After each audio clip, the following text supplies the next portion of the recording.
What is good, people? Welcome back to another episode of the Blitz. Week 2 has finally over. We're looking ahead to week 3, but before we do that, we're going to go back into week 2. Joining us today, we have the usual suspects. We have a depressed Giants fan, Kieran. Kieran, how are you, bro? If I wasn't a Giants fan, I'd be great, but yeah. Less said about that, the better. And obviously, we're going to say something about it, so good. Also joining with me, we have the co-founder of Undiluted Media, Project Sam. Sam, how are you, bro? No, man, I'm good, man. Happy to be on the Blitz again, and yeah, talk football, man. So it should be good. And last but not least, we have another depressed Giants fan, Sky Sports, Cameron Hogwood. Cameron, how are you, bro? I'm good, thank you. How are you guys? Yeah, pleasure to be on, like I say, and yeah, 2 depressed Giants fans, unfortunately. Thank you for coming on. But as I said, 2 depressed Giants fans, we might as well talk about the Giants first. A tough loss against Taylor Heineke and co. A divisional game as well. Like, you're always going to lose to Denver, so I won't talk about week 1. But week 2, that was a chance to maybe get a win on the board. I'm going to ask you, Cameron, first. What are there any positives you can take away from that game? Like, you lost on a field goal, right? It wasn't the end of the world, but it was still a loss. Are there any positives you can take from that game? I think first and foremost, Daniel Jones. For any Giants fans that have watched Daniel Jones, I think that was quite possibly the best he's played since he came into the league. And just in terms of, you saw him grow into the game. I mean, people don't kind of give him that credit for that accuracy that he does have. He is an accurate passer when he gets going in the rhythm. I think what helped as well, we saw that opening drive. That was maybe the best play calling Jason Garrett has had since he kind of came to the Giants. He was kind of throwing different looks in there. It wasn't a hitch comeback routes every play. So he was really kind of more creative. That's what we wanted. Daniel Jones, obviously, there were quarterback design runs that we were asking for because he's such a threat from that. The read option was there. I mean, it wasn't great because Saquon, people know he's not firing at the moment.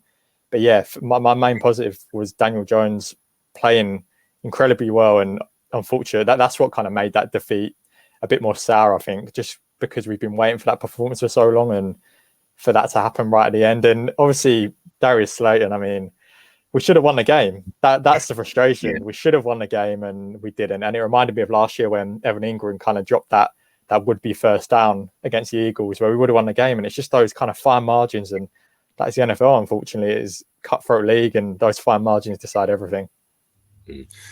Kieran, same question goes to you. Are there any other positives you can take away from that loss? I think, like Cameron said, Dan Jones is very good. And you saw him. And not a lot of the time do you see Daniel Jones throw a big pass. And there were a couple of times, one to Darius Slayton that he actually caught, that he threw quite a long pass. And then the second one that maybe could have been ever so slightly more accurate, but how Slayton didn't catch that, I have no idea. But as a whole, yeah, Dan Jones was pretty much the positive in that. Yeah, that's about it. And the way that we lost the game just hurt. Like, they missed the field goal and then the offside call, it just hurt. I was going to say, the next question, are we blaming Darius Slayton or are we blaming the offside call? Because I kind of blame the offside call. I know like, if Darius Slayton caught it, we wouldn't have had this discussion, but they didn't, and it was still the offside call. Like, I don't know. If you kind of watch it back, there's a video going around and it looks like, from obviously people can manipulate it however they want, but it looks like Dexter Lawrence gets the jump on the snap perfect. But then another video kind of shows where he's a second out. So it's kind of one of those where it's even more bitter pill to swallow because you don't actually know. And that is the thing. So Sam, like, obviously we don't support the Giants and we're neutrals looking in. Saquon's not firing right now. Where do you think the Giants' ceiling is? You know what? They're going to finish bottom of the NFC East, yeah? They're not going to do too well. They're going to be a top draft pick. And I think this is where we're going to see what the Giants are really looking to do. Are they going to do a Arizona Cardinals where they picked Josh Rosen and said, okay, look, cool, we see Kyler Murray and let's move forward with him, because it's all good having Dan Jones. He did play really well that game. But I guess I'm believing, is this his 3rd or 4th year? So sooner or later, he's going to be up for a contract and he's not worth anything that you're going to pay him. So do you take a punt and say, cool, you got Spencer Rattler, Oklahoma. Let's see what he can do. We've seen what guys have done in that Oklahoma offense. Jalen Hurts, Baker, Kyler Murray. that might just be the punt and just reset it, because obviously you got Saquon coming up, you're going to pay him. And I think if you want to have a good offense, you got to have a good running game, good O-line, which the Giants don't have, and you got to have a QB that can run, which considerably, like Dan Jones can actually run. But, you know, it's just like, is he that guy? You're not going to give him a big contract. There's no point franchise tagging him because the salary is going to be crazy. So are you going to take that punt and say, look, let's try and do a reset like Arizona, and they found Kyler and he's balling out at the moment. So I think the ceiling isn't really high for these guys. It's going to be a lowly season for you lot. You know, the NFC East is a poor division, so you might be able to beat up on, you know, the Cowboys here and there maybe. But yeah, it's not looking good for you guys currently, man. You know what? I agree with you, because I'm looking at the NFC East is kind of it's not as loaded as it used to be, right? Like, I know last season Washington, no one thought Washington would make the playoffs, and even this season now, Washington look like the best team in the NFC East right now, which is kind of weird. But I feel like what is the ceiling for you guys? Because Sam said it's the bottom of the NFC East. I feel like you can beat the Eagles. I don't think you can beat the Cowboys, and I feel like if you played Washington again, you can beat them. So do you see like any upside towards this Giants team? Because your defense isn't bad. Like, when we played you lot, your defense wasn't that bad. So I'm thinking, is there anything that you can look forward to, or is it just let's just get a top pick next season and call it quits? Azeez Ojulari looks all right. That's one positive you can take. Like, he's got a couple of sacks in the first 2 games. So the defense, if there's one person there on the defense, the defense as a whole isn't terrible. The O-line's awful though, and I don't know. It's not going to be a good season. Whether or not it's going to be like 3-4 wins, whatever. I don't think it's going to be like no wins or 1 win, but it's not going to be a good season, I don't think. So I don't know. It's a tough one. I mean, we kind of lost Nick Gates, and he looked like one of our best offensive linemen, and he goes down week 1, fractures his leg, and you're like, oh, is this kind of setting the tone for the weeks to come? But I think if you're trying to look at positives, and this is a very positive outlook for a Giants fan, but you still got Kadarius Toney to come in and do something that we know he can do, kind of that yards after the catch that we haven't had a whole lot of in recent years. I mean, Sterling Shepard can do that out of slot, but Kadarius Toney is that fireworks, that modern pre-snap motion guy that will kind of drag defenses left to right, and we haven't really seen a whole lot of him. He played 19 snaps at the weekend. I do think he can be a game changer for that offense, that he's gonna force people to fill that box, and then we've got the deep threats, Kenny Golladay over the top, Darius Slayton. It's one of those teams where every piece needs to come together. Everything needs to go right for this team to play well. You can't have any kind of lapses where in another team, just take the Chiefs, for instance, you could play badly and Patrick Mahomes is still going to sling it around you for fun. It's just everything needs to come together. Yeah. No, I was thinking that because you still have weapons. Kenny Golladay looks pretty decent against us as well. So I'm thinking Sterling Shepard as well. Darius Slayton if he decides to catch. So who knows? Who knows for the New York Giants. But let's look back into other teams. So that was the Thursday night game. Let's look back into week 2. Lamar finally beat the Chiefs. John Harbaugh, you know what? I love the relationship between John Harbaugh and Lamar, because I watched that video of him circling around saying, do you want to go for it? And then we saw it. I think it was the first time he done it was against Seattle on that 4th and 2, if I remember correctly, where he first said, do you want to go for it? And it was like, hell yeah, let's do it. So, because we've got Baltimore, I think, week 4 of Denver Broncos. So I'm looking at Baltimore. I know they've still got a couple players out. Do we see them as a team right now that can beat the Chiefs? Because if the Chiefs come out of the AFC right now, the Bills are looking okay. Tennessee are looking okay, but how much do you trust Ryan Tannehill? And the Browns as well, they're looking all right. But do you feel like Lamar and Baltimore can get out the AFC this season, or is it still just going to be the Chiefs? So I didn't direct that question to. Firstly, in regards to Baltimore, I think they do have a chance, but in terms of them playing well, Lamar just has to be consistent. And that's when you see the best out of them, because we've seen games where he hasn't been consistent, the throwing's been poor. I'm a big LJ fan, so seeing him win against the Chiefs and Mahomes on Sunday was really good. And it was a bit unfair because they keep on saying, oh, he's 3-0 against Mahomes, but it's not really him because it's not like he plays on defense. He plays on offense. He's doing his own thing, and it's just hit little plays here and there. But I do think they have a threat. They are a threat, and Baltimore are always a team that, for example, they always play well when they're in the wild card. So like they finish sixth and they go on the run. Like every time they've finished like second or they've had a bye, it doesn't work out well for them. So I think if they're able to get on the run, you don't really want to play them with their running game. Once they get all their defense players back, then they'll be a threat. But obviously, you still always got to go with the Chiefs. But I think what the Chiefs have become, they've become a bit arrogant, thinking that, look, do you know what? Even if we're down, whatever, we can always come back. And I think you've seen that the last couple of games which they've had, that's what they've kind of just basically based themselves on. Okay, cool. Mahomes is going to come on and he's going to just get a winning touchdown. And it's not necessarily the case nowadays. So let's just see. But I think Baltimore do have a good chance of doing well in the AFC. Yeah, I would agree with that. I would expect the Ravens to come out of that division. I mean, some of the things they do in that running game is most teams wouldn't even dare try. And that is because of what Lamar Jackson can do. I mean, we talk about his passing. That jump pass to Marquise Brown was something you would expect from Mahomes. I mean, that was, he has got that improvisation that you want in an elite quarterback. And then we all kind of know what he can do with his legs. It's just, you know what's coming and you still can't stop it. And I think what they've done well, they lost Orlando Brown on that offensive line and they've recovered kind of seamlessly. And it just, with John Harbaugh as that coach, I would back that team to be in the playoffs every year just because they're so well coached.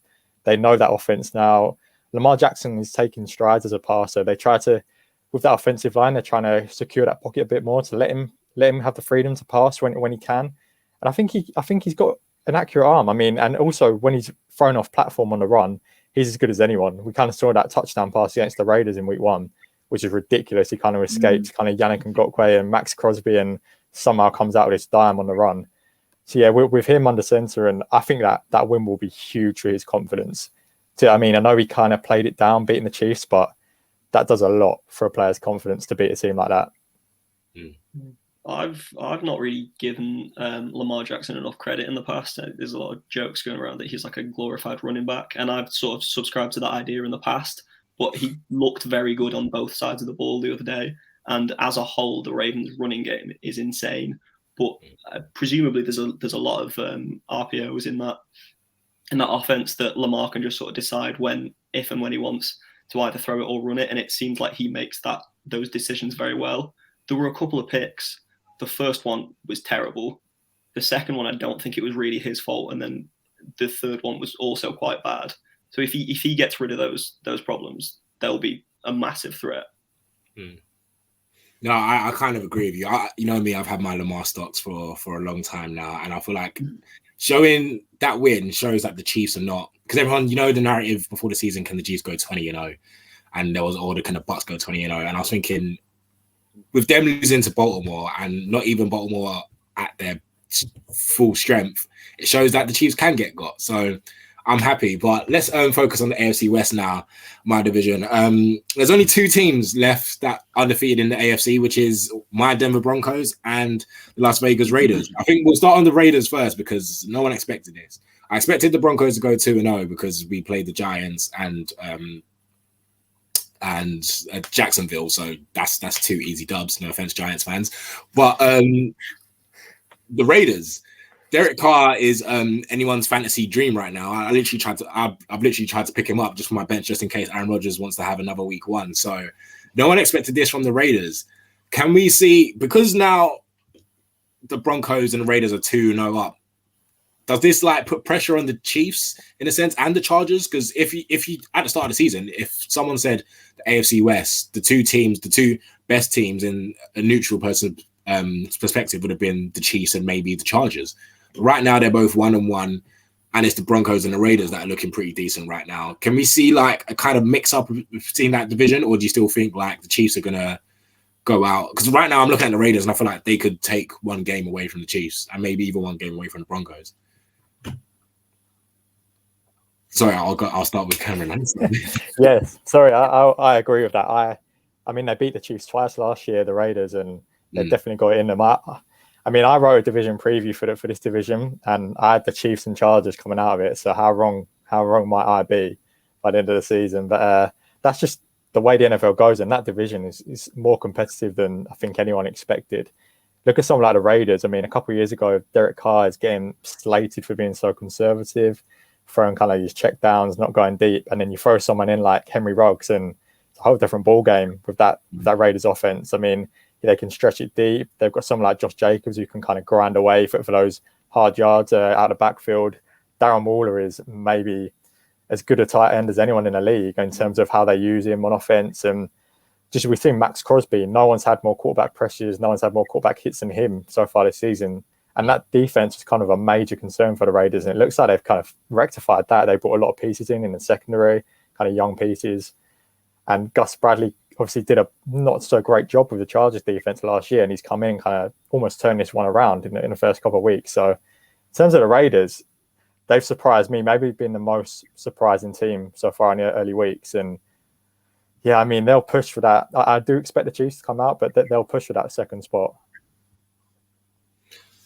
Sam, what about you? I know you're not really particular on Derek Carr or Marcus Mariota.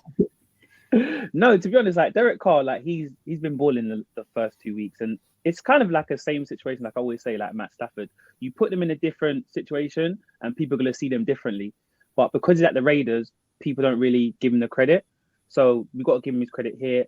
In regards to the Raiders as a whole, I don't really believe in them. I'm not a big fan of John Gruden. This ain't ESPN in the commentary box, yellow banana, white banana. It's not that, you know.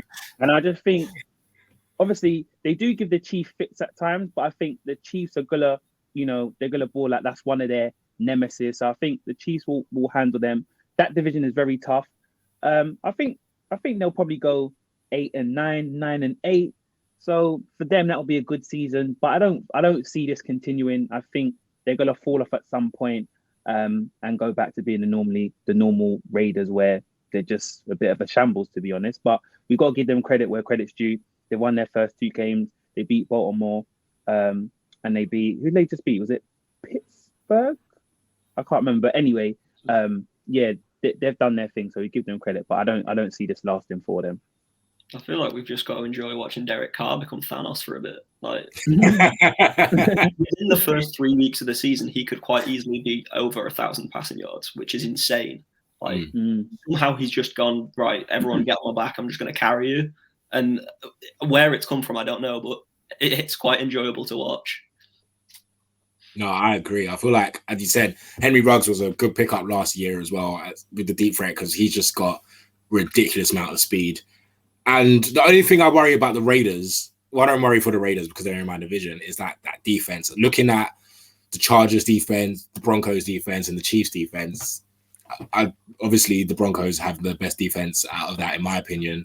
Bit biased, but we do. I'm looking at the Raiders. Can they keep it up? It all depends if Derek Carr. Like, I feel like we'll figure them out. Do you know what I mean? Like, as much as the Raiders love to like have some surprise wins, they're like that. I still don't see this Raiders team doing anything. I still don't see them getting 10 wins. Now, on the other side, maybe this is a bit biased because I do hate the Raiders. On the other side, the Broncos, I'm looking at us right now and I'm thinking, okay, we improved our defense from last season. We still have the best red zone defense in the past 2 years. And now we actually have a competent quarterback for the first time ever. I'm looking at the Broncos now and I'm thinking, we're better than the Chargers. We're better than the Raiders. It's just the Chiefs. And we the reason we didn't get a quarterback last season in this draft, was to build up our secondary, build up our defense because of our division. And right now I'm happy with Teddy Bridgewater. I feel like if Von Miller's happy, I'm happy too. If Von Miller's saying this is the first time he's felt something like that since 18 was here, then who am I to say that Teddy's not our guy? But I know I can talk about the Broncos all day, and I know I'm a bit biased because I'm a Broncos fan. But do you guys see anything different about this Denver Broncos team? Because I feel like we can get 10 wins, maybe a wild card or in the hunt, which will be good for us. It will be good for me. I'm not surprised. But do you guys feel like the Broncos could do that in a sense, or do you just feel like because we've had 3 easy kind of games, and then once we start going from week 4 to week 8, we're going to have a ridiculous amount of much harder games? So do you feel like that's where the Broncos are going to fall off and they'll just be your normal Denver Broncos? And Kieran, I'll start with you since... Like you say, it is early and you've played 2 teams who aren't very good. So it's very early to be saying how many wins that you could get. But you have looked good, and Bridgewater looks a lot better than I thought he would have done. And I said last week that he looked like he had a lot more time to pass the ball against the Giants than Dan Jones did. But yeah, they look like a good team. I think we just have to wait and see the next few weeks if they carry on this streak, and then if come midway through the season they're still on quite a few wins, you could be looking and saying, okay, this could be a team that the Chiefs might be competing with in that division. I'll say that. Yeah, before I kind of get into the Broncos, how about that interception from Patrick Surtain? I mean, he brought that down like a wide receiver. That was honestly the way I watched it and I was thinking, no, he hasn't got both feet in, and I saw it in the replays and I was like, wow. I apologize for all me slating the Broncos on our podcast and saying that we should Justin Fields, but Surtain looked like a good pick. But yeah, go on. Yeah, I mean, I kind of wrote about him in the preseason. There's nothing wrong with drafting just good football players, and he is a good football player. He's kind of a sure thing, and I love him. I think he's amazing. I mean, I think you guys play the Jets this week, and having seen what Zach Wilson just did against Bill Belichick, I'm scared for him against the Vic Fangio defense. I'm scared for him just because he's still kind of settling in. He's still learning what he can get away with, and that is the worst. We saw what your defense did to Tua last year. He didn't have a clue what was going on against the Broncos last year. That was his worst game by far. And that defense will be around all season. I mean, Bradley Chubb is a loss that I'm disappointed for him because I really like him. I think he's a good player. But Von Miller's back and he's only going to grow. I mean, he obviously set out last year. He's still kind of finding his feet again, finding his rhythm again. He's going to get better and better. Like we say, that secondary is always going to be strong. And I think also bringing Javonte Williams at running back, you haven't got that concern of Melvin Gordon tiring or fading late in the season. You've got two backs that can carry tacklers with them. And with Teddy Bridgewater slinging it like he is, things are looking good. And Courtland Sutton back, you guys look like you have every piece kind of filled in at the moment. I don't want to big you up too much. I'm loving this, Cameron. Please carry on, man. We have to talk about good football as Giants fans because we don't see a lot of it. But yeah, but Broncos, I always think the Broncos are so well coached and such a well-run organization that you can always rely on them to be there or thereabouts. So maybe they haven't had the pieces in recent seasons, but you'll be there till the end fighting for a playoff place. We finally made it, Sam. You know me. All off season, we've been talking about the Broncos. So let me know. No, do you believe in hype? I believe in it, but it's still a bit too early. The schedule has helped you guys. I think from last season to this season, you're very much balanced. Defense is good, offense is good, and you got a game manager in Teddy Bridgewater that's not going to really take too much risk. He's going to just take the checkdowns, give what the defense gives him, and take the 5 yards here, take the 8 yards there. That's the first down and so forth. So I think on that end, the balance of the team is great. Depend on your schedule and who you've got after you play the Jets and so forth. That's how we'll see how good the Broncos are, whether it's a fad or they're really here to, make a run and go to the playoffs and do something. So let's see. Like, you got a good team. Obviously, I was a big fan of Patrick Surtain as well. The Cowboys went in badly. You guys stole him from them, so that was a good pick. And they probably I know you was always banging on for Justin Fields, but they got something up their sleeve. Probably they want Aaron Rodgers. We've been hearing Russ complaining. So there's QBs out there that you guys can just put in there, plug and play, and you guys are a Super Bowl contender. Like when you had 18 after you got battered by the Seahawks the previous season, then you came back and did your thing. Poor game. Thanks for reminding me, man. Defensively, that's why you guys won $1 million. That, but once you get a QB, you might go back to that season. Do you know what I mean? So my stocks are there, but still got to wait and see. But you guys, off to a good start. You only can beat your competition, and that's what you guys are doing, man. It's as I said, I'm so happy to be a Broncos fan. I know it's early, but I've always been screaming, once we get a competent QB, we're only a competent QB away from contending. And Teddy looks great right now. Like, he's not throwing, or he had a massive big play again to Courtland Sutton. Courtland had a career game with 9 receptions and 159 yards. And what I like right now is that although Josie Jewell's out for the season, that just got confirmed today. Jerry Jeudy's going to be out for a couple of weeks, and Bradley Chubb is out at the moment. As much as we have some players out. We got people that can just fit in, and like Pat Surtain had his first rookie start, gets a pick. And so right now, our defense, I'm happy. I'm very happy with our defense. Reem Jackson and Justin Simmons is the best safety tandem in the league. I will say it, and I will stand by it. And honestly, I just feel like right now, as long as Teddy just keeps doing what he's doing, we'll be fine. Because a lot of the games we lost last season were only one possession games, and that was with bloody Brett Rippon and stuff like that. So like I've always said, we're just a competent QB because our defense will always keep us within games. Like we've had the best red zone defense for the past 2 seasons. So now that we have a decent quarterback that can actually throw, and I'm sorry, Drew Lock, I've sold my stocks. Yeah, I'm here. I say it. I've sold my Drew Lock stocks. I'm sorry, but right now Teddy's looking good, and I feel like not a playoff run.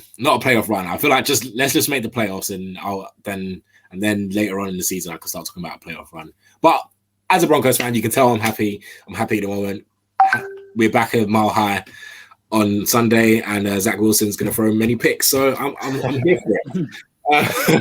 But let's look forward to the start of week 3. It's the Panthers versus the Texans.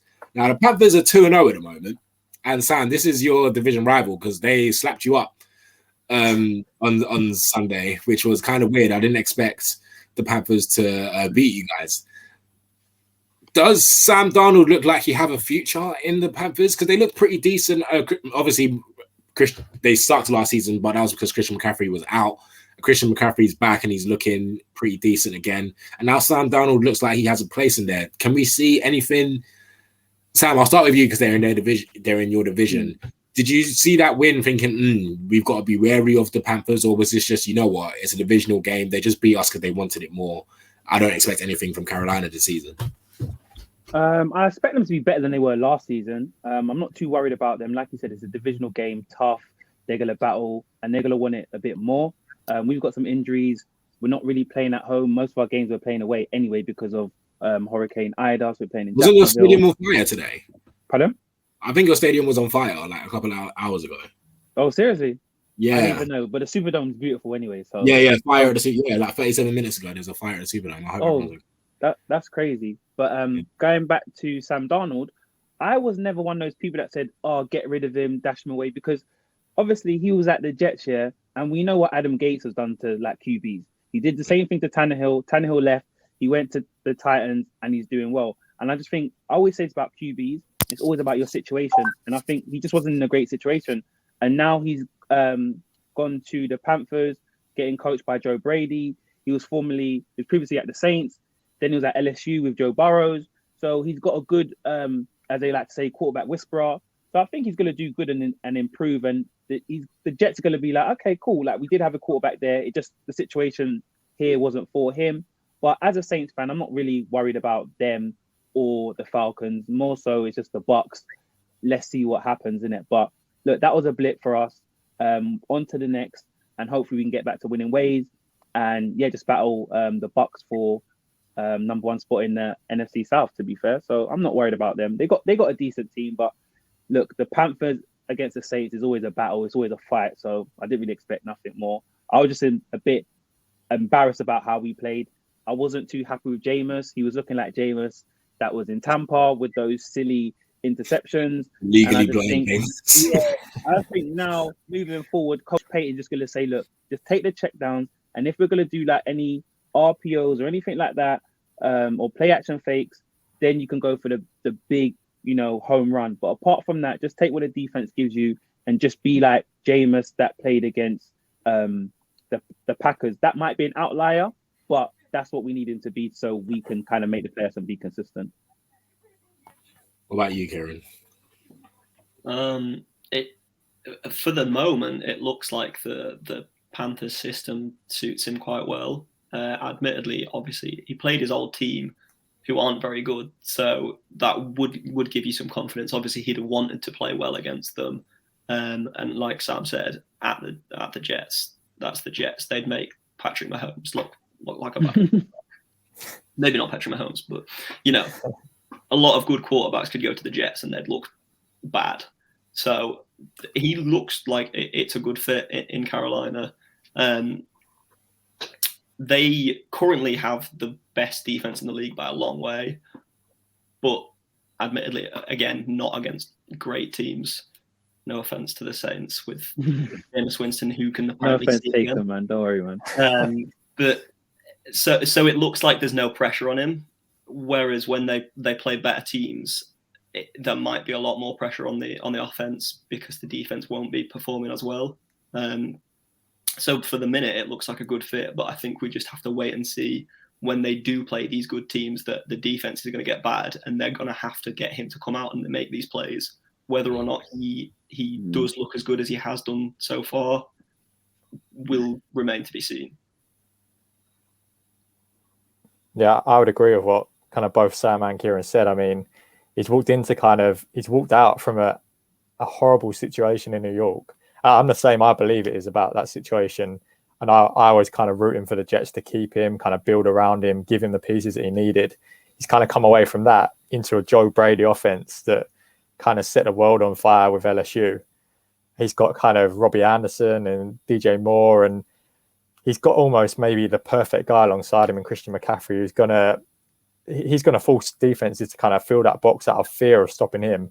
Once they do that, those deep threats are open, and he's getting more freedom to throw it about than he would have in the Jets. He'll have never got some of these looks that he would have with the Jets because they were so easy to cover. There was no kind of creativity, and kind of that defense as well. We mentioned they've been really good early on. They went all defense in the draft a couple of years ago, and that kind of, we're seeing that pay dividends now. I mean, Derek Brown is brilliant off the edge. Brian Burns is an incredible football player, and they're the youthful team. They're only going to get better, I think. I do expect them to fade as the season goes on. I do expect the Saints to kind of get better and maybe finish above them. Obviously, the Bucks as well, but I wouldn't be surprised over the next few years if we see the Panthers challenging for those playoffs, just because the personnel is there, the youth is there. And I was out on Matt Rule, but Matt Rule looks like an excellent fit for kind of what is a young team that he's used to playing with from college. No, I do kind of agree with you. I feel like the Panthers will fade right now, but I didn't expect them to. I expected them to be the Texans, like, because that's Houston, right? But I didn't expect them to be the Saints, and I thought that's, as you said, a young team, decent, and I like Christian McCaffrey, man. His dad played for us. I wanted him, but we got Bradley Chubb instead, which is not a bad thing, but you know, it is what it is.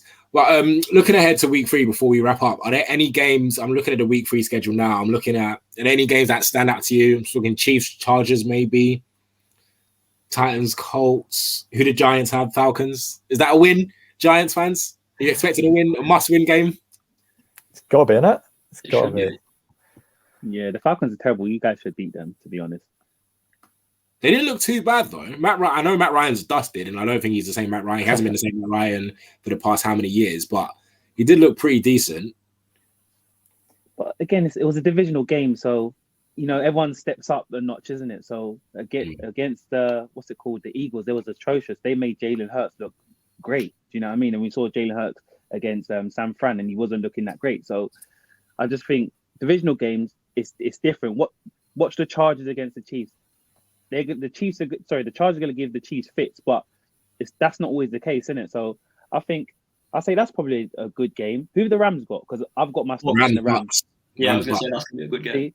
Look, this is where now everyone's going to give Matt Stafford his credit. When he beats Tom Brady, yeah, everyone's going to say, "Oh, Matt Stafford's this." Get off this Matt Stafford train, bro. Get off. No, but it's like what I just said about Sam Darnold. It's all about the situation. If you put Sam Darnold, on the Bucks, and he put up numbers, everyone say he's a top 10 quarterback. But because he's at the lowly Lions and they don't win, there's never no primetime games. They play in a team that they don't even pick right, draft right. Everyone's like, oh yeah, he's useless.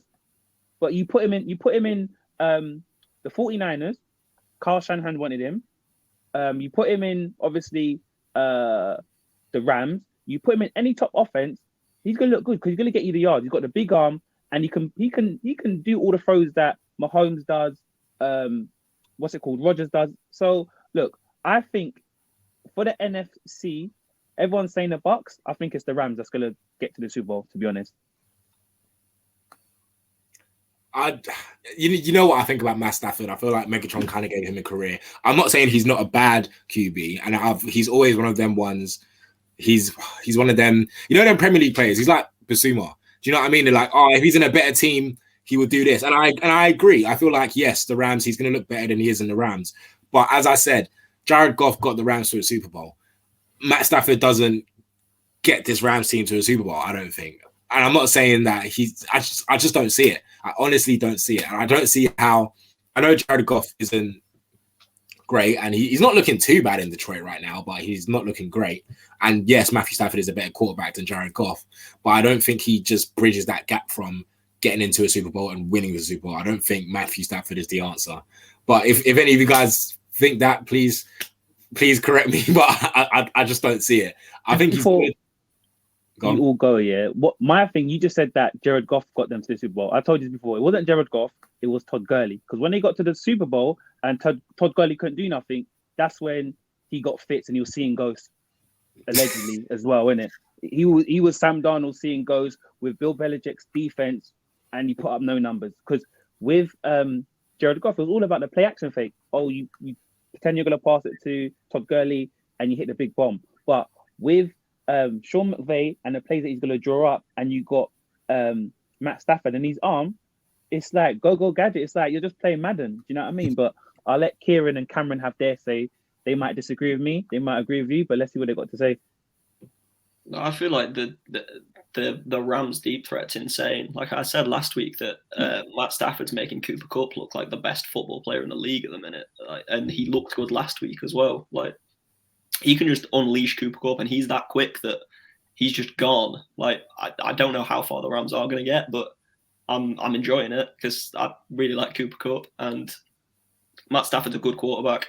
I don't know where he is in terms of all the other elite quarterback. I'm not going to say he's an elite quarterback, but in a better system than he was in Detroit, he could show that maybe he is in the upper echelons of quarterbacks within the league.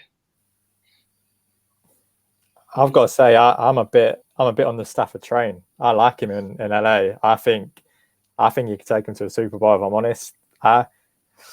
I think the Bucs will beat them at the weekend, but I just like everything about that setup in LA. I mean, we kind of talk about Jared Goff and Sean McVay, and Sean McVay did so much for Goff. I mean, Goff has got a beautiful deep ball. He's got a really nice deep ball, but kind of those short, snappy West Coast offense throws that kind of get the small yards, keep a team going downfield rather than the deep bombs. Stafford can do that, but then when you need him to kind of put points on the board, he can go deep without foul. And I think Sean McVay maybe helped Goff out a lot. He won't have to help Stafford out anywhere near as much. Stafford knows what he has to do. And yeah, we all know about that defense. We don't even have to talk about that because it's so good. But yeah, like you say, Cooper Kupp, the way McVay uses him is so interesting, kind of lining up in the backfield, kind of running down the seam, kind of those yards after catch, those crossing routes, just everything looks perfect. And it is up to Stafford, obviously to kind of fit into an offense that he isn't used to in Detroit, where he's kind of loves that almost hero ball where he loves throwing deep, and he hasn't got an offense to kind of tell him what to do. No, I agree. I'm not saying Matthew Stafford is a bad quarterback, and I feel like, yes, the Rams have one of the best defenses in the league, and he is a better quarterback than Jared Goff and Sean McVay. I just don't see him getting to a Super Bowl, in all honesty. I feel like Tom Brady can stop him. They can win a division, NFC West. I feel like it's the hardest division in the league.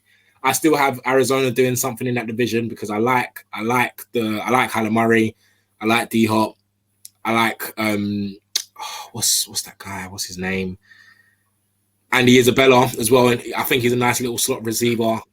And they have a pretty good defense. Why are you laughing? I do like Andy Isabella, man. I think he's underrated. And I feel like Kyler Murray, they're 2-0 right now, the Cardinals. And I feel like, I'm not saying they're going to win the division, but the NFC West is the hardest division in football right now. And once the Rams start playing better teams, we'll see what they're made of. Will they win this week? Probably not. But we shall see. That's the whole point of why we do this show. But before we go, Cameron, we always let our guests plug anything. So if there's any articles or anything you're doing on Sky you want to plug, the floor is now yours, man. We'll have an article this week with I spoke to Eagles left tackle Jordan Mailata recently on a kind of an international media call. It's kind of me and then a load of Australian journalists. So it was kind of funny mixing accents. But yeah, something from Jordan Mailata in the coming days about kind of winning that left tackle job in Philly and kind of his rise. A bit of input from Brian Baldinger, kind of talking about what he's seen from Jordan over the past few months. So yeah, that's something to look out for. Just preview content, really. A bit of Rams, bit of Bucks ahead of the weekend. But yeah. Just all things NFL. Thank you, mate. And again, thank you so much for joining us. Thank you for taking your time and joining us and talking some football with us. Sam, you know me. I don't even want to call you again because you're basically part of us now. But I'll quickly let you plug what you need to plug, bro. Cool. Yeah, follow us on Instagram, _undiluted_media. Follow us on Twitter, _undiluted_media1. Subscribe to us on YouTube, Undiluted Media. We have a show on there called the Undiluted Football Show, hosted by yours truly, Tony. We also have another show called All Things Liverpool, and that's hosted by Niche. So yeah, just like, share, subscribe, all that good stuff, and yeah, enjoy the content that we keep putting out. Brilliant, and thank you guys for watching another episode of The Blitz. You can follow us on The Zone at The Zone LDN, on Instagram at The Zone _LDN. This has been your boy Tony. This has been The Blitz. Kieran, is there anything you'd like to say? The Giants are bad, but exactly. You know what? It's funny because I knew you were going to say that.